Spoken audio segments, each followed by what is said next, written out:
Hello everybody and welcome to something completely different. Yes, you're not imagining things. This is MotoGP 2015 and I'm about to embark in a career mode from the bottom tier for the beginners Moto 3 all the way up to the elite MotoGP championship, and of course I have absolutely no dreams of winning a motorcycle world championship. I usually play these sort of games where I do have wishes to win something or achieve a dream, but in this case it's rather something I like to do out of curiosity, because of how Project Cars and F1 2015 didn't quite meet the high expectations they required from their fans and the gaming media. So I decided, why not go for a game that's dependable, that could be something very different and a challenge in of itself. So MotoGP, for its diverse career mode and ability for beginners and experts to enjoy the game depending on their needs, appealed to me greatly, and I hope to fly the flag for the Republic of Ireland in the MotoGP World Championship. So there's a look at my character. He's a happy dude. I am just the 23 years old, so that's authentic. Much older than most of the guys in Moto 3 anyway.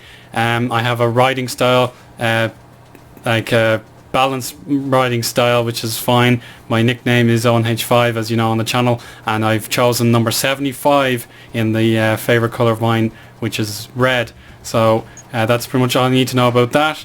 This is the bedroom that you're provided in every career mode, and if we take a look at the touchscreen here, you can see I've decided to go for a private team, which I dubbed MotoGP. So I couldn't think of anything better with the character limits, but I just thought a good old pun can never go amiss. So I have motorhome improvements, sponsor objectives, championship points and all that sort of thing. The thing that you'd want to know is I require at least a 22nd place finish or something like that. I'll have to find that actually. Here it is. So I need to finish in 22nd place at the absolute minimum every race under my boss Giorgio Radler, so that's absolutely critical that I meet those objectives. And just before we introduce the career mode, let's take a look at my private team's bike, and my logo is the angry puma or panther, whichever you describe. So you can imagine my cat is Mustang. He's black and white, so the inspiration was pretty obvious. How do I get look at my bike? Okay, here we go. So this is my design. It's pretty limited compared to NASCAR, which has a fantastic paint tool options. So with the single sponsor Stanley there on the side, I think the livery swapped itself around actually. I was meant to have black as the main colour and then red as the second, so I'll swap that now for you guys and we'll see how that looks. Number 2 is red, so there you go. That looks pretty nice actually. So we have the nice white as well for the stripes, and then yellow sponsors, and then we'll go for the yellow wheels. I think they'll stand out from the crowd. I probably would have joined a real life team, but they just didn't appeal to me at the time, and we'll certainly consider our position as we go up the ladder. But for now we're going to stick with that Mahindra, the Indian company, and see how we get on. It's the weakest bike in the class. As you can see, the KTM, Husqvarna and of course the Majestic Honda all have better performance bars. But now it's time to discuss the calendar and how I'm going to proceed in the seasons.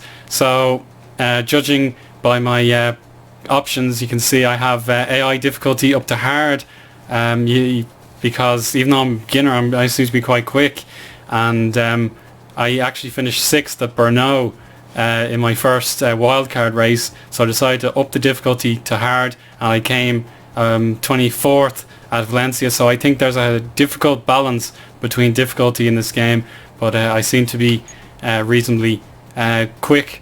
You can see I've gone for a full weekend with hard AI difficulty, random weather with light bike damage, tyre wear is on, technical problems can affect all the riders, and have penalties and disciplinary flags turned on. So why do you think I'm going so hard on myself? Well, here's why. I have just the standard physics engine, I have the racing line on, I have the joint brakes, so I don't have to worry about the front brakes. I have automatic tuck-in, and I have a manual transmission and 2 rewinds and medium traction control. So that seems like a fair balance between simplicity and difficulty. So the first MotoGP Grand Prix will take place at Qatar, and we'll take a look at how we get on there, and we'll see how we'll judge the calendar in future. I don't want to do every single race, which would be a bit tedious in my opinion. We'll definitely do some of the tracks I'm familiar with and a few surprises along the way. So let's see how we get on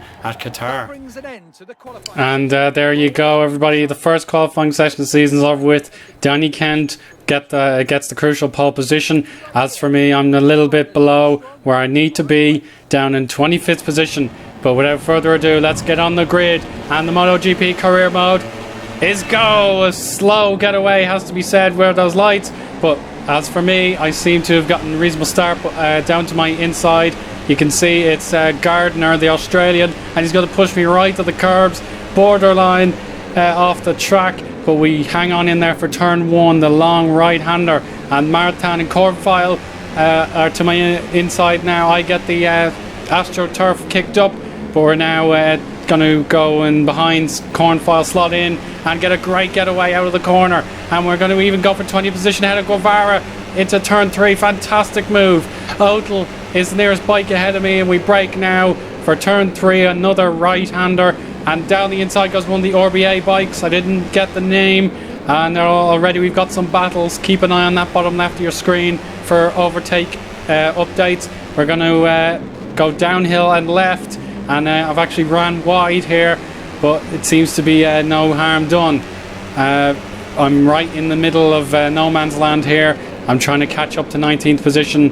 Oetel and Ajo is behind, and this is my worst corner on the track. I again managed to go wide at turn 5, but we seem to be okay. Now we head into the intermediate split 3, the fastest part of the infield, to say the least. We've got a long straight with a left sweeper coming up now, and I'm comfortable enough in 20th position.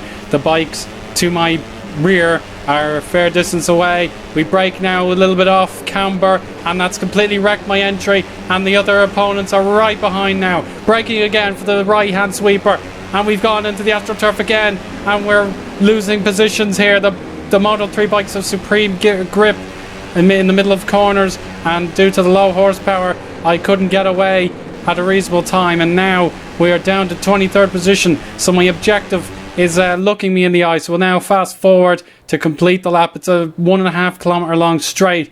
Quartararo gets the fastest lap, and we get a data pack for future upgrades for the bike. And now we have ourselves in sector 2 with Cornfile and Ajo battling away. I need to overtake one of these bikes if I'm going to complete my sponsor objective. And we've got a good run out of the corner, heading into the straight and left, and I'm getting a bit of bump from Cornfile. Ajo to my outside.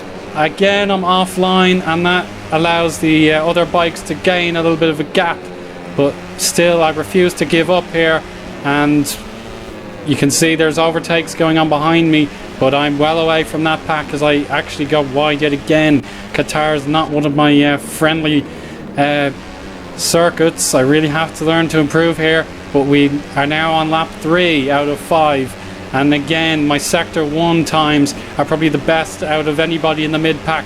Kent and Quartararo battling away way at the front, and you can see the two riders are still going hammer and tong, and I can sense an opportunity, but is it going to be enough? Not so great out of that corner. We brake now for the downhill left. The two squabblers are really close, and unfortunately I've actually ended up doing a wheelie off the curbs, and that's cost me over a second of my time. Now we're back on the home straight, and those two warriors really do not want to let each other go. I'm over a second behind as we're about to cross the line here. You can confirm it now. New lap time in 2 minutes 10 is really a good lap time for the race, but I can only manage 2 minute 12s. Ajo a second and a tenth ahead of me. Cornfile has now been overtaken, but he's got the inside line heading into turn 2. And there's another squabble. They just are, they're like a rope keeping them together. I go on the AstroTurf for probably the 1,000th time, But now I've got a good run heading into turn 4, but I don't like the slow corners. I prefer the high speed sections, but as they're so close, I've gained 0.4 of a second since we last checked, and now because there's so many battles going on behind me, I've got a clear road in front. We're going to brake now, and I get very wide, but I'm not penalised for that move. That was the corner that caught me out last time, and I haven't quite made it. But now it's the final lap, and we're in the right hand triple apex section, and Ajo has re-overtaken Cornfile. They just do not want to let each other out of each other's sights. But now I really have a big task on here. Unless one of the riders ahead of me falls, I don't have a chance of finishing 22nd, which is where I'm needed according to my sponsor. And then now it's the final corner. Danny Kent, Quartararo are neck and neck across the line. Oliveira and Vasquez complete the 3rd and 4th place positions, but it's a long way back for me. It's a 23rd position finish, and I can't really have done much more. I celebrate my debut with the wheelie, but you have to accept I didn't quite get the job done today, and I waved to the crowd in a little bit more of realisation more than then. But Danny Kent, Quartararo tied as a result of the timing glitch, and we scroll down past the top 15. Anybody in those positions get points, but as for me, I'm only in 23rd, and the likes of Danilo, Calderon, Carrasco and Ruggiero have a lot of work to do. So here's a look at the points scoring system we've never seen before. It's 25 points for a win, 20 points for second, 16 for third, and so on and so forth, all the way down to 15 to where Ono finished. And for the rest of the riders, it's no luck this time around. We'll move on to the second round of the championship at Austin, Texas, and then the Constructors' Championship only works for the top finisher for each bike. So if you win the race, you're guaranteed the 25 points. 16th place for KTM. Husqvarna's best rider got 9 points, but nobody in the top 15 had a Mahindra power, so no points for Mahindra. And there's a look at my race objective. I didn't complete it, but I managed to make a few new fans due to my dogged determination. You can now meet my race engineer. He's comforting me for not quite finishing 22nd, but we'll move on. Qatar is not one of my best tracks, I can almost guarantee you that. But happy dude just shrugs his shoulders and shakes his fist a little bit. But now here's a look at my personal website, the Tribe of 75, and Danny Kent has some kind words for me. I really appreciate that from the Brit. But we'll move on now to what is up to you guys. Which will be the next episode? Do you want it straight away at the Circuit of the Americas at Austin? And if you don't like the video too much, we can just skip ahead to Jerez and see what you think. But if this series is something that'll appeal to you guys, do let me know and I'll gladly continue it. It's going to be a lot of fun, and I hope to speak to you again soon. Bye now.